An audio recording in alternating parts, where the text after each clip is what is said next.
और आपको बता दें कि भारत की G20 प्रेसिडेंसी और G20 पर्यटन मंत्रियों की बैठक के तहत चौथी पर्यटन कार्य समूह की बैठक 19 जून से लेकर 22 जून तक 4 दिनों की ये बैठक गोवा में आयोजित की जाएगी।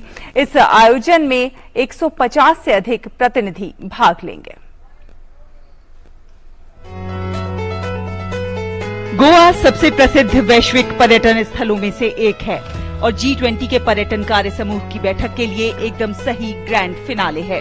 पर्यटन सचिव वी विद्यावती ने गोवा में एक मीडिया ब्रीफिंग में कहा, There is no reiteration to say that Goa is one of the best known global tourist destination and is a perfect grand finale for the tourism working group.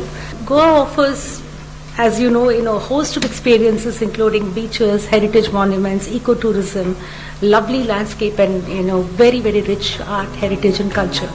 Bharat की G20 tourism track के तहत tourism working group 5 interconnected प्राथमिकता वाले क्षेत्रों पर काम कर रहा है, जो green tourism, digitalization, skills tourism, MSMEs और डेस्टिनेशन मैनेजमेंट है।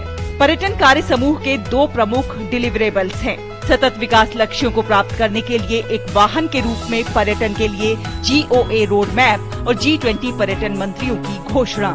The tourism working group is working on 5 interconnected priority areas: green tourism, digitalization, skills, tourism, MSMEs, and destination management. Now, these priorities are the key building blocks for accelerating the transition of the tourism sector and achieving the targets for the 2030 SDGs. पर्यटन मंत्रालय द्वारा cruise tourism, global tourism, plastic initiative और public private sector की महत्वपूर्ण पहलों पर side events भी आयोजित किए जा रहे हैं।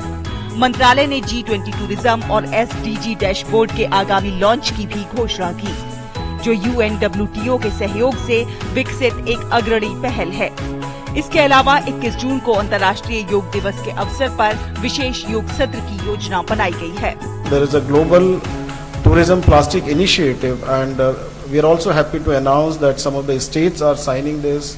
We at the central level through IITTM are signing this initiative so that we remain focused and take steps around it. We also have this International Yoga Day coinciding during our working group meeting. So on 21st, we will participate in the state level function. All our international delegates will go and participate in the International Yoga Day. राज्य सरकार द्वारा कला और शिल्प बाजारों का आयोजन भी किया गया है। विभिन्न देशों से आए प्रतिनिधि इनका भ्रमण करेंगे, जिससे कि स्थानीय हस्तशिल्प और कारीगरी को प्रदर्शित किया जाएगा, जो सामुदायिक भागीदारी के महत्व के साथ वोकल फॉर लोकल को मजबूती देगा।